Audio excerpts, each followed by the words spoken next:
오늘도 우리가 함께 또 예배하는 하나님의 가족으로 모였습니다. 우리 함께 전후좌우로 축복하면서 인사하도록 하겠습니다. 축복합니다. 네, 잘 나오셨습니다. 네, 은혜 받으십시다. 네, 복을 받으시려면은요.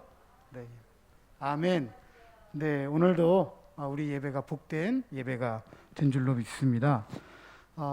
스가랴, 하나님께로 돌아가는 것이 진정한 복을 열어가는 길이다라고 우리에게 가르치고 있습니다. 8가지 환상을 통해서 하나님께로 돌아가야 될 이유를 가르쳐 주었을 뿐만 아니라 어떻게 이스라엘이 하나님께로 돌아가지 못했는지, 종교적인 허용과 또 그로 인한 윤리적인 문제 때문에 하나님께 등을 돌린 이스라엘, 하나님께서 냉소적으로 책망하십니다.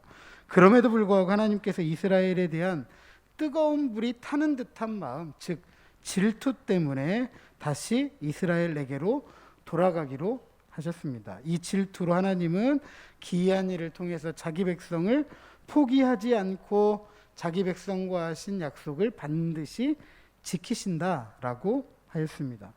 그리고 진짜로 하나님은 주전 520년 6월 24일 이스라엘 백성들이 포로에서 돌아와서 하나님의 성전 지대를 쌓기 시작하면서 하나님께서 돌아오셨다라는 것을 증명이라도 하듯이 평강의 씨앗을 통해, 평화의 추수를 통해 복을 주시기 시작합니다. 이로써 하나님은 우리에게 복을 얻고자 하는 전쟁터와 같은 우리들의 삶 속에서 손을 견고히 하는 믿음, 즉 평강의 씨앗을 통해서 반드시 복을 주시는 하나님을 기대하고 의지하라라는 메시지를 우리가 지난 시간에 나누었습니다. 자, 그렇다면 어떻게 선지자들의 이 성전 재건의 메시지에 귀를 기울이고 손을 견고히 하는 이 용기를 내어서 분발해서 하나님께서 구원하여 주시는 복을 받아들일 수 있을까라는 것은 우리의 질문이 되어야 됩니다.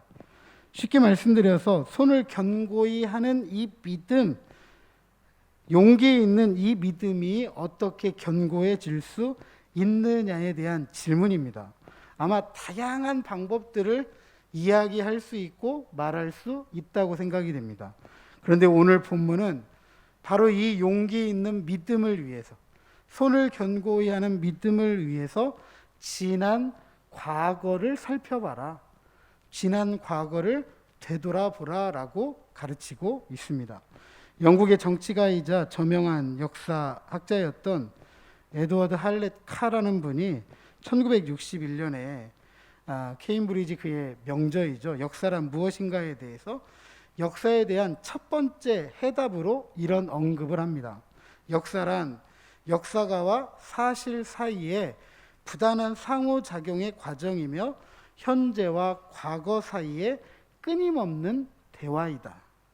다시 말해서 우리는 역사를 통해서 오늘 우리를, 즉 우리의 삶과 시대를 해석하고 우리의 내일, 즉 미래를 준비할 수 있다라는 사실입니다. 이런 의미에서 오늘 본문 14절, 만군의 여호와가 이같이 말하노라, 너희 조상들이 나를 경노하게 하였을 때에 내가 그들에게 재앙을 내리기로 뜻하고 뉘우치지 아니하였다.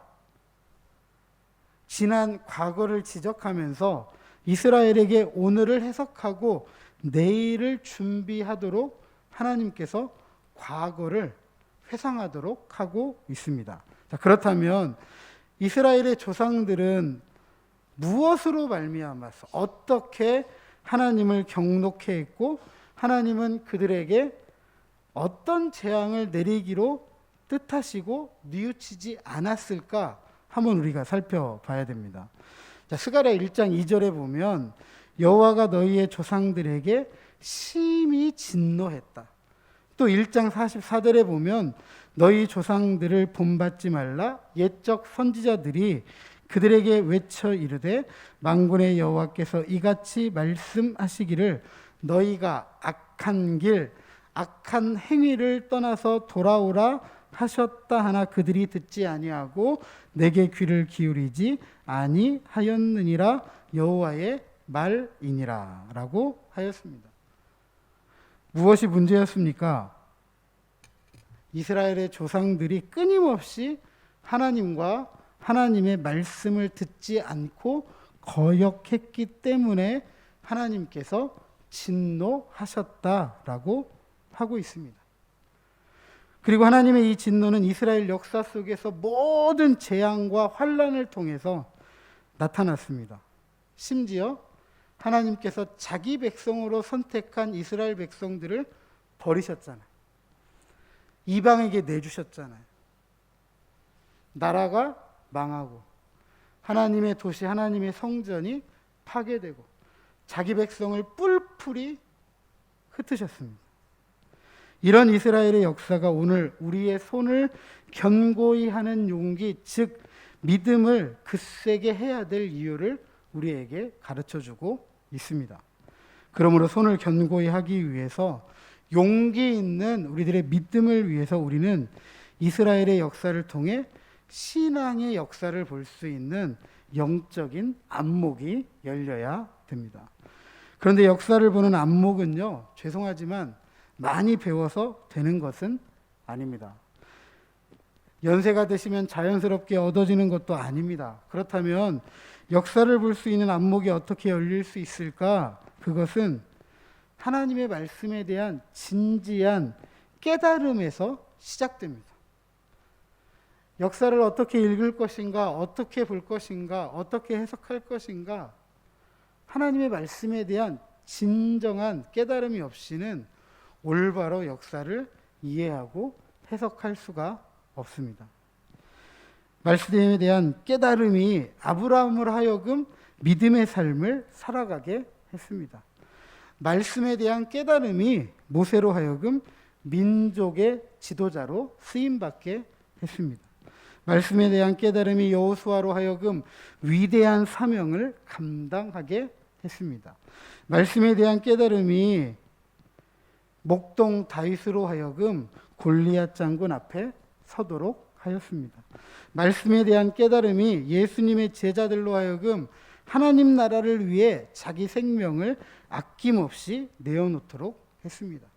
말씀에 대한 깨달음이 바울로 하여금 세계 선교뿐만 아니라 자기 민족에 대한 뜨거운 사랑을 알게 하였습니다. 이처럼 말씀에 대한 깨달음만이 역사를 보는 안목이 열리고 손을 견고히 하는 용기 있는 믿음을 갖도록 하는 것입니다.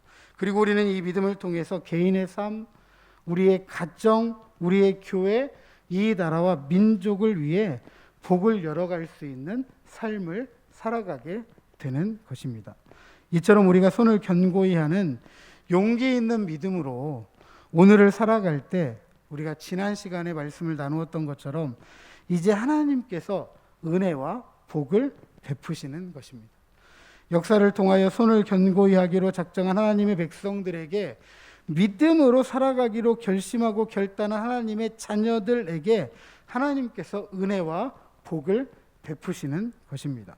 그러므로 믿음으로 사는 인생은 시행착오가 있을지는 모르겠습니다. 하지만 결코 실패는 없습니다. 왜냐하면 하늘에서 이루어진 하나님의 뜻을 이 땅에 이루어가는 것이 바로 손을 견고히 하는 믿음, 용기 있는 믿음으로 가능하기 때문입니다. 그래서 예전에 저를 가르치셨던 목사님께서 종종 이렇게 말씀을 하셨습니다. 믿음으로 살다가 혹 실패했다 할지라도 그것은 실패가 아니고 하나님 안에서 성공이다.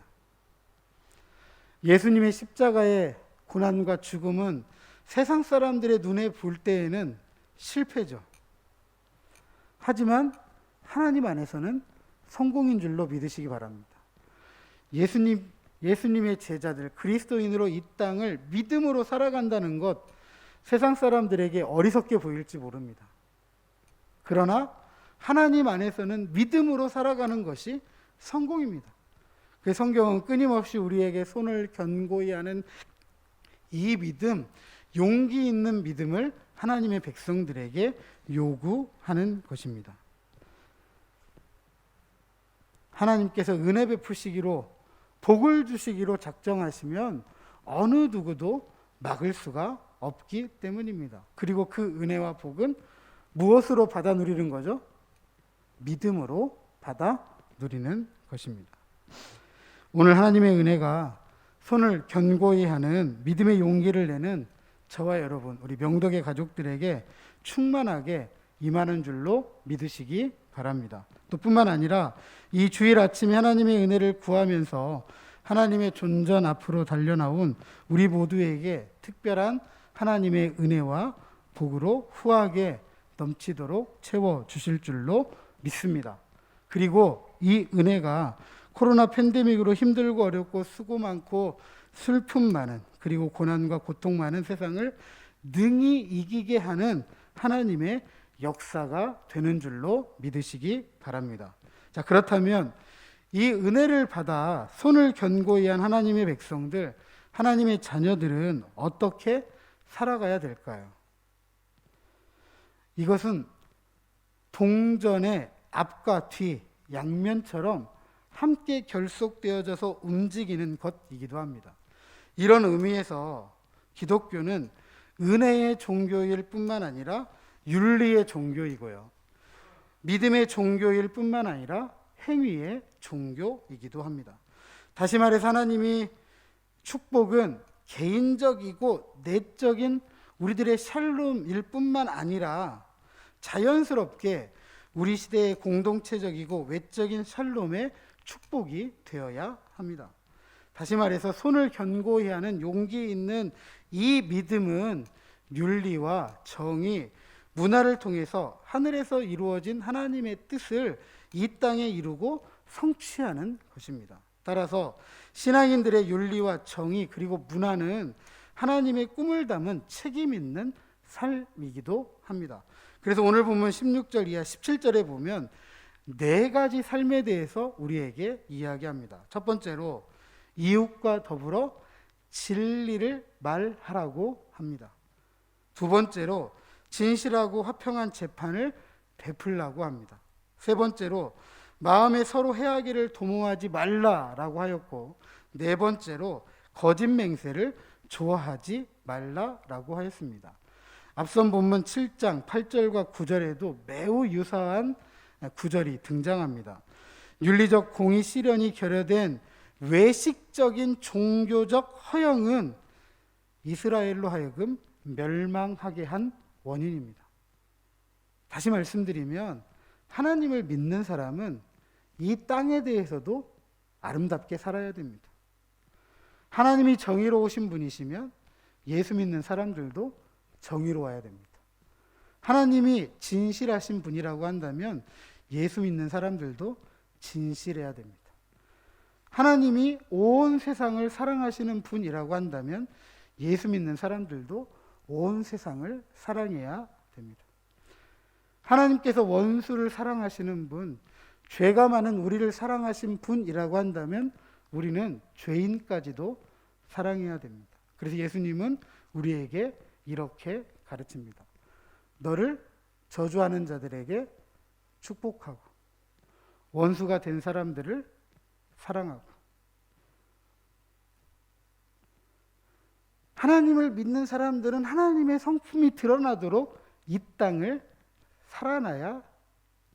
살아가야 한다는 것입니다. 그런데 오늘 우리 시대를 되돌아보면 하나님을 사랑하는 것과 이 땅을 살아가는 것이 괴리되어져 있습니다. 그래도 초기에 신앙생활을 했던 우리의 믿음의 선배들은 하나님을 사랑하는 걸 가지고 이 땅을 살아가기 위해 몸부림치면서 희생하고 헌신했습니다. 그래서 예수 믿는 사람들이 세상 속에서 칭찬도 받고 인정도 받고 존경도 받았습니다. 근데 어느 순간 부와 성공, 명예, 지위가 우리의 가치가 되기 시작하면서 하나님의 성품과는 관계가 없는, 하나님의 성품까지도 우리의 부와 성공과 명예와 지위를 위해서라면 악용할 수 있는, 아니 악용에 가면서까지 이 땅을 살아왔습니다. 지금은 예수 믿는다고 하면 세상 사람들이 고개를 절레절레 흔듭니다. 며칠 전에 저희 장모님을 만났습니다. 연세가 이제 많이 드셨죠. 근데 우리 저희 장모님이 신앙생활 시작하면서 참 전도를 열심히 하셔가지고 병원에 입원해 계시고 편찮으시면서도 이웃들에게 얼마나 전도를 열심히 하셨던지 뭐 별건 아니지만 교회 목사님으로부터 이 헌신상을 받으셨어요. 교회에서 불편하고 힘든 중에도 참 전도에 헌신을 하셨다라고 해서 헌신상을 받으셨습니다. 그리고 또 열심히 전도 생활을 하는데 최근에는 저한테 고개를 흔들면서 이렇게 이야기를 하시더라고요. 나가서 예수 믿자고 교회 가자고 전도하기가 참 힘들다고.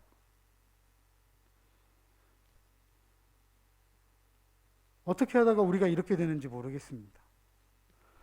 그래서 사회에서 리더십이 있다고, 사회에 비치고 소금이고 사회를 이끌어가야 될 책임이 있다고 했던 예수 믿는 사람들, 교회가 오늘날 이 땅에서 없어져야만 되는, 함께하면 안 되는 그런 이야기들을 우리가 이곳저곳에서 듣는다는 것 참 창피하기도 하고 부끄럽기도 하고 너무 안타깝기 그지없습니다. 이 앞서 말씀드렸던 네 가지 삶에는 공통점이 있습니다. 그것은 관계의 중요성입니다.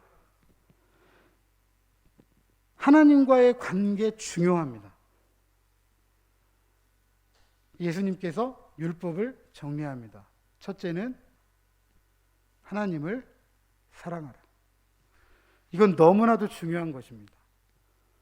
그런데 또 한 가지 더 이야기하십니다. 하나님을 사랑하는 사람은 내 이웃을 내 몸과 같이 사랑하는 사람이다. 그리고 그렇게 사랑하는 사람이 나의 제자이다라고 예수님은 가르치십니다. 하나님과의 관계가 중요한 만큼 우리가 이 땅을 살아가면서 우리 이웃과의 관계도 그만큼 중요하다라고 하는 것입니다.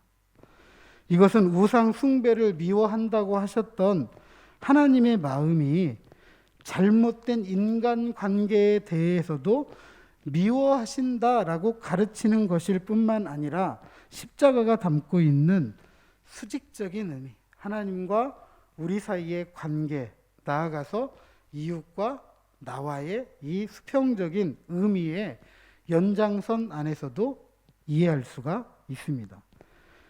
우리 각 개인이 하나님의 은혜가 충만하다고 한다면 나를 만나는 모든 이들에게 충만한 하나님의 은혜가 드러나야 되는 거죠. 그것이 선포되고 그것이 나눌 수 있는 영향력이 있어야 된다라는 사실입니다. 그렇지 못할 때 하나님의 은혜가 충만하다라고 말하는 것은 죄송한 이야기지만 종교적 허영이 되는 것입니다. 또한 우리 교회가 은혜가 충만한 교회라고 한다면 교회 내적인 샬롬뿐만 아니라 이 지역사회 또 나라와 민족을 위해 하나님의 평안을 전하고 알리고 나누는 영향력을 갖추고 있어야 됩니다. 그렇지 않다면 아무리 좋은 신앙을 가지고 있다 한들 그것은 우리들의 말잔치일 뿐입니다. 사랑하는 성도 여러분, 예수님께서 이렇게 말씀하십니다. 외식하는 서기관들과 바리새인들이 화 있을진저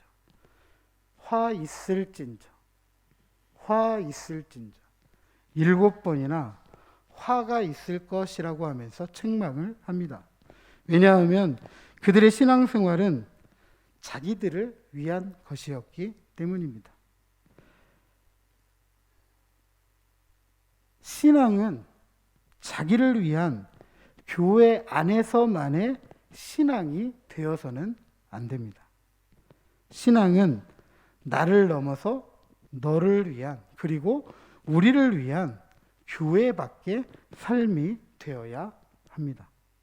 다시 말해서 하나님을 사랑한다고 할 때 그 사랑은 이웃에 대한 사랑이어야 되고, 이웃에 대한 사랑은 성도들만에 대한 것이 아니라 예수를 믿지 않는, 심지어 죄인들까지도 이웃으로 알고 사랑하는 사람이 되어야만 하는 것입니다.